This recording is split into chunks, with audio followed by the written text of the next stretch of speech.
Honorable Rudyard Spencer, Minister of Health, Opposition Leader Portia Sims Miller,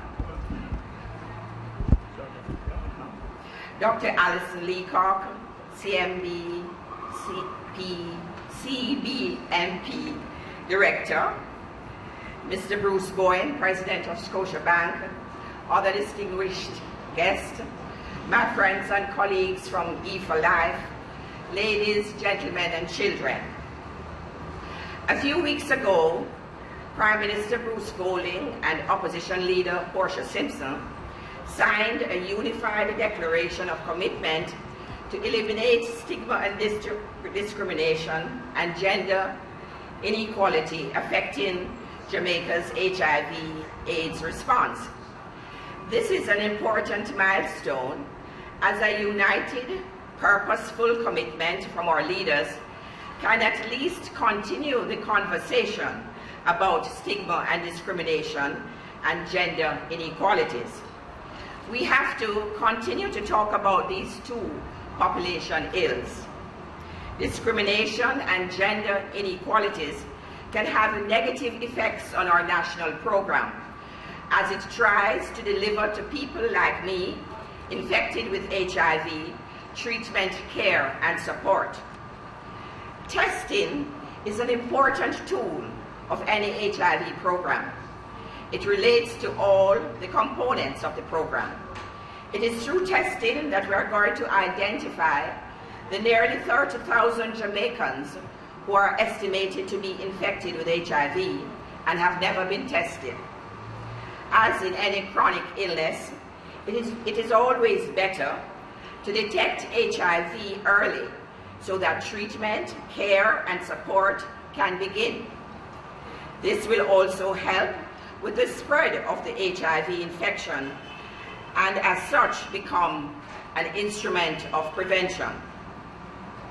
As I talk to Jamaicans around the country, I hear statements like, "Mrs. Stone, what I don't know can't hurt me," or "I don't want to know if I'm infected." Recently, a young married Christian woman asked me after a sensitization session, "Can HIV be detected if I do a pap smear?"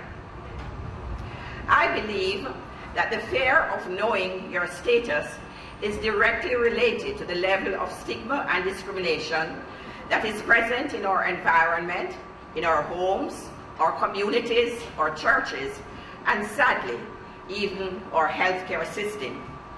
The young man that said, "What I don't know won't hurt me," is mistaken, of course, because for some persons infected with HIV, a lot of damage can be going on internally that will hurt eventually. "I don't want to know if I'm infected" represents some persons who are not really living inside of their lives, but are mere spectators. The young woman who tried to convince herself that a good pap smear result would mean that she doesn't have to do an HIV test was mistaken and terrified of doing one. We have to understand these fears and try to confront and intervene in the behaviors displayed at the individual level and collectively. The Caribbean Broadcasting Media Partnership on HIV/AIDS message of live up, love, protect, respect is so appropriate as a message to our many peoples across the Caribbean. We know that we can all live up. We see it in all the various forms of our culture, our music, our dance, how we relate to one another.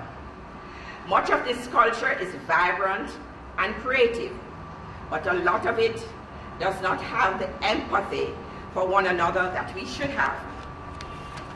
The consideration, care, and insight as to how our individual actions affect those we love and should protect is oftentimes absent. The cultural transformation that I envision is one where all the members of our societies respect the human rights of everyone else. We would respect those in our society that are different from us. that our judgments of each other would not be as divisive as it sometimes is, and that stigma and discrimination and gender inequalities would not be factors in why some persons take an HIV test or not. So let us all, leaders, HIV advocates, stakeholders, and citizens, try to move along a pathway where we can truly live up, love, protect, and respect each other. One avenue along this pathway is knowing your HIV status by getting tested. Thank you.